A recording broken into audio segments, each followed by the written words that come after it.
You represent Darius, and top prospect opted not to go to Syracuse and is now participating in what could add up to $1 million internship with New Balance. So explain this for people. So Darius is a very, very different kid. Okay. And you know, his mom and him came to me and they wanted advice. And in doing so, the main thing for me was just trying to find out the best way for Darius to spend his time since he was not going to college.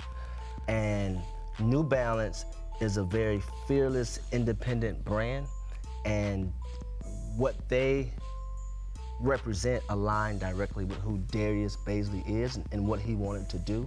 And so those two things. They're paying him $1 million. That's a lot of money. They're paying him $1 million no matter what, which was great. Very, you know, creative on. But how it came about was New Balance is reintroducing themselves back into the basketball business, and Darius aligned with who they are as a company, and they wanted to be able to tell his story and to tell it the right way.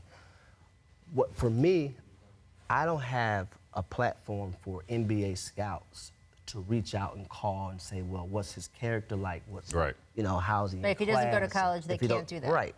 And so I presented to them, I said, hey, let's do this deal, but while doing this deal, let's implement this into the deal. And so he's gonna be an intern. He starts in January. It's for 3 months. He'll live in Boston. He'll work out and train there.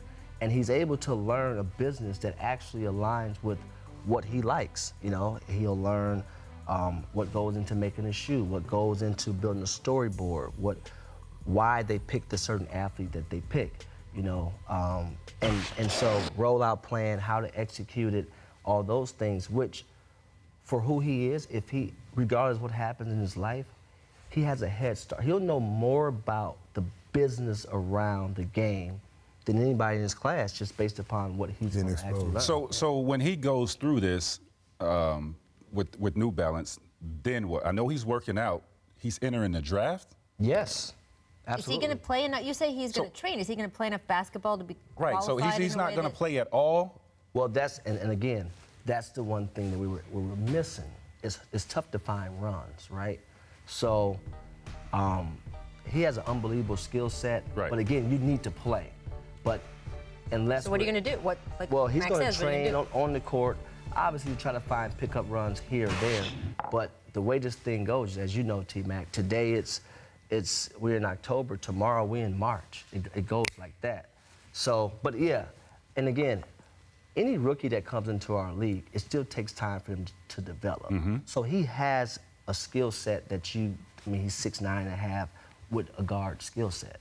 So, I haven't seen him play. Right, that's you know, and again, the challenge would be the actual play part, and that's okay. He's accepting that, and I tell him all the time, like, we just talked this morning, even if you have to play one-on-one, one-on-none to work on certain things, that's what we have to do.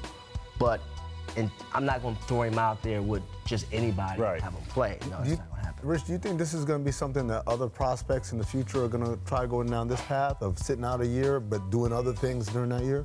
Yeah, I mean, you know, maybe. And it's not for everybody. No. So I'm not going to sit here and say, hey, everyone should follow this path. This was just the right path for Darius Bazley. Gotcha. This was the right path for Darius Bazley and his family. You know, it takes a collective group of people. His mom was very understanding and willing to allow me to advise them as a family. And the parents are important in this as well. It's not just me. You know, the parents are very important. And you have to work together with families to help them understand why this is important. I mean, we're sitting on set. You're seeing the highlights now. We're sitting on set with someone who opted not to go to college, and obviously you opted, T-Mac, to go straight into the NBA. That is not available right now, although we understand it will be available again in a couple years. So you're sitting with someone who doesn't think you need a college experience, and that's the right thing for every kid.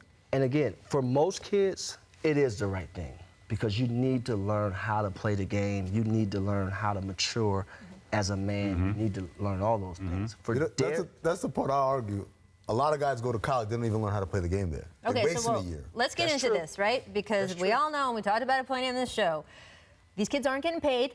over the table. Some of them are getting paid under the table. And the system is set up to profit the schools. It's set up to profit the coaches. Him deciding not to go into that system at Syracuse specifically, that's losing money out of Syracuse's pocket, right? There's no other way to say that. They can't promote him. They can't have a Nike contract off of him, that sort of thing. And head coach Jim Boeheim, he was vocal about this to Jeff Goodman. This was his quote. LeBron did a nice job helping his client. It is LeBron's client, right? I'm sorry, I paused before that because I was like, wait, he really said that? And yes, LeBron responded later with, oh, they big mad.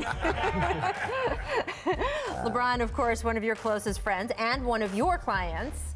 What is your response to this comment from Jim Boeheim? Well, you know, Coach Boeheim actually called me and apologized to me. But, oh, that's interesting. Yeah, but my response is, look, again, we're talking about a system here that's been broken for a long time. Amen. And these kids and the families need options. And for me, I come from the athlete side where I'm always trying to find out how do I do what's best for the athlete, not necessarily for me per se. And so, you know, the comments are, you know, again, he's part of a system. He's part of a system that they've been able to control for a long time. And when you're a threat to that system, they don't like that, you know. Bingo. That's what it is. You hit it on the head right and there. as far as the client situation, you know, again, I don't supposed to be here. I'm a guy who they're used to seeing around the guys. They don't expect me to build a business, to be disruptive, to have credibility, and be in a position in which it's, you know, the respect as a young man, as a businessman, was never had to be given.